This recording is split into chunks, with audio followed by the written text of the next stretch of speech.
Welcome to Year 1 Mechanics Chapter 10 Prep Practice on Forces and Motion. Question 1. The forces acting on a body are shown in this force diagram. Resolving resultant force vertically is, so for resolving vertically, the forces P and F have no component vertically because the angle they make with a vertical is 90 degrees. So here I use the symbols R for resolving and the arrow to indicate direction. You can miss out the R, but certainly the arrow and the colon here are useful for communicating to the reader which direction you're resolving in. And if there is more than one body around the place, you can give information about which body you're looking at forces acting on. So in this case, the vertical forces acting on this body are R upwards and W downwards. And so upwards, the resultant force is going to be R minus W. Similarly, horizontally, if we resolve to the right, we have P minus F. If we resolve to the left, we'd have F minus P. And similarly, vertically, if we'd chosen to resolve downwards, we would have W minus P. So with forces, it's important to realize that you can have positive and negative vectors, depending upon which direction you resolve in, and that if you resolve perpendicular to the direction of a vector, it does not have a component in that direction. We'll see later how to work out components when there is an angle. Newton's first law states, it's called the law of inertia, that an object at rest stays at rest, and an object in motion stays in motion with the same velocity unless acted upon by an unbalanced force. Okay. So in other words, if the resultant force on a body is 0, so if you add up all the component forces and they cancel each other out, then the body will have 0 acceleration. That means if the body is stationary, it will remain stationary, and that's what we have when we have a statics problem. Or if we have something moving, it can carry on moving but with constant velocity because there's no change in velocity, because that's the acceleration, and the acceleration we'll see from Newton's second law is caused by the resultant force. But if the component forces all balance out and we get a 0 resultant, then there's a 0 acceleration. And so we have constant velocity, which can be 0 or non-zero, but must be constant. Okay, question 4. A particle of mass 10 kilograms has 3 forces acting on it, F1, F2, F3. These forces in newtons are 15 horizontally, 24 vertically, etc., using the I, J, or here column vector notation. Using Newton's second law to find the resultant force on the particle. Now, Newton's second law is F equals ma. So first of all, if we find the resultant of these forces is just summing them up as vectors. So we're going to get vertically 15 plus 25 plus 0, and horizontally we're going to get 24 minus 8 plus 14, which is 30.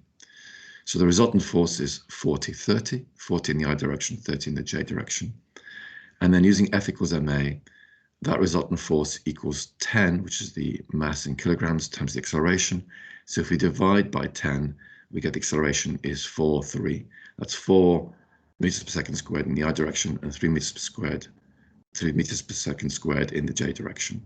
Remembering the units for F equals ma are that if F is in newtons and m is in kilograms, A will be in meters per second squared. The magnitude and direction of the resultant acceleration, well, we know the acceleration is given by a vector 4 in the I direction, 3 in the J direction.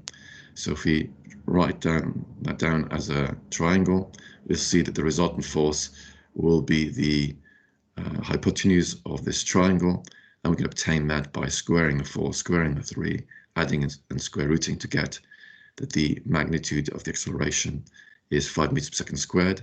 And if we want the direction, we just work out this angle here by doing, for example, inverse cosine of 4/5, or inverse tan of 3/4, or inverse sine of 3/5 to get 36.9 degrees. I've written here cos to minus 1 of 4/5 to the I unit vector because this is what we do in pure maths when we want to work out the angle of a vector, 4, 3 in this case, with a particular direction, the I component.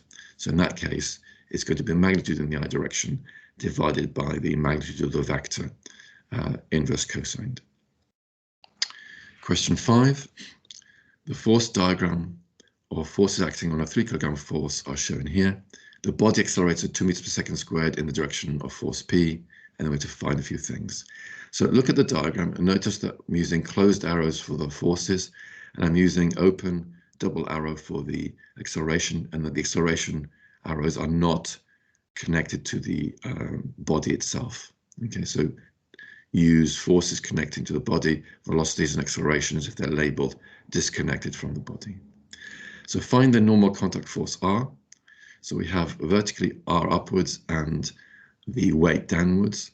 Because the mass is 3 kilograms, the weight downwards would be by F equals ma would be m times g, so it would be 3 times g. So resolving vertically upwards, because acceleration is not upwards, it's horizontal. The component perpendicular to the horizontal would be 0 of the acceleration, so the acceleration vertically will be 0.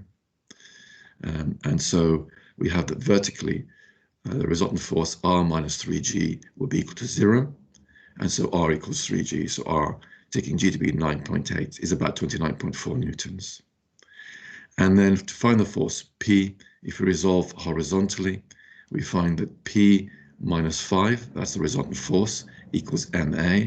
M is 3 kilograms, so 3, and the acceleration is 2 meters per second squared, so that's 2.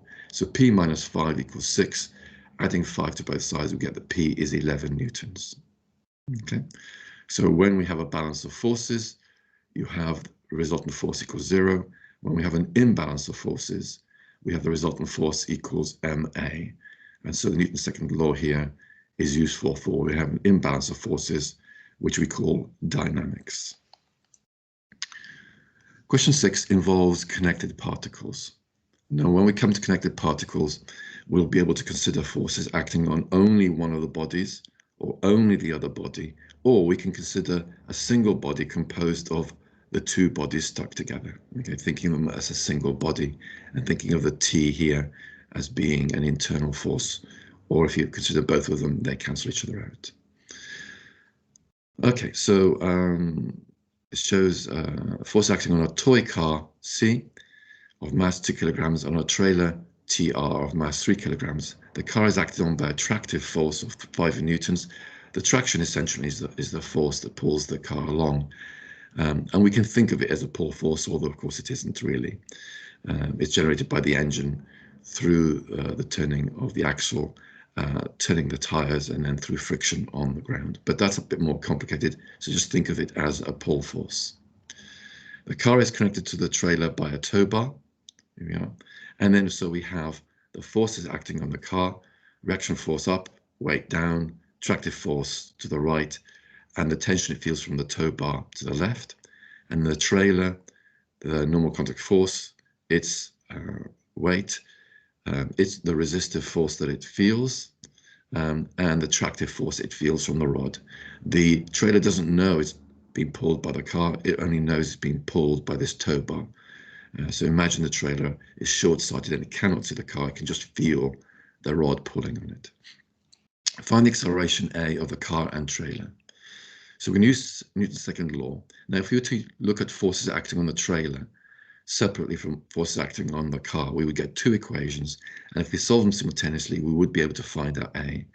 But in this case, it's simpler to simply consider the forces acting on the combined object of the trailer and the car. And in that case, the two T's cancel out. So resolving to the right, we get 5 pulling to the right and 2 pulling to the left. The normal contact forces and the weights are all perpendicular, so those can be ignored. And so we get that 5 minus 2 equals the mass of the car and trailer, which combined is 5 kilograms, times the acceleration, which we can work out now by simply dividing by 5. And so we get A equals 3/5 or 0.6 meters per second squared. Find the tension T exerted by the tow bar on the trailer. Now, in this case, we can't use the combined object because the T's cancel.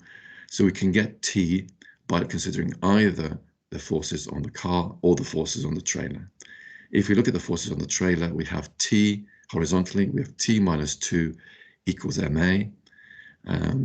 And you can see that m for the trailer is 3 rather than 5 for the combined trailer and car.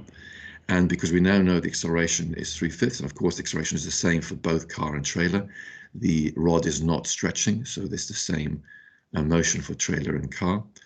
And so we get t minus 2 is 3 times 3/5, and adding 2 to both sides, we get that t equals 2 plus 9/5, which is 19/5 or 3.8 newtons.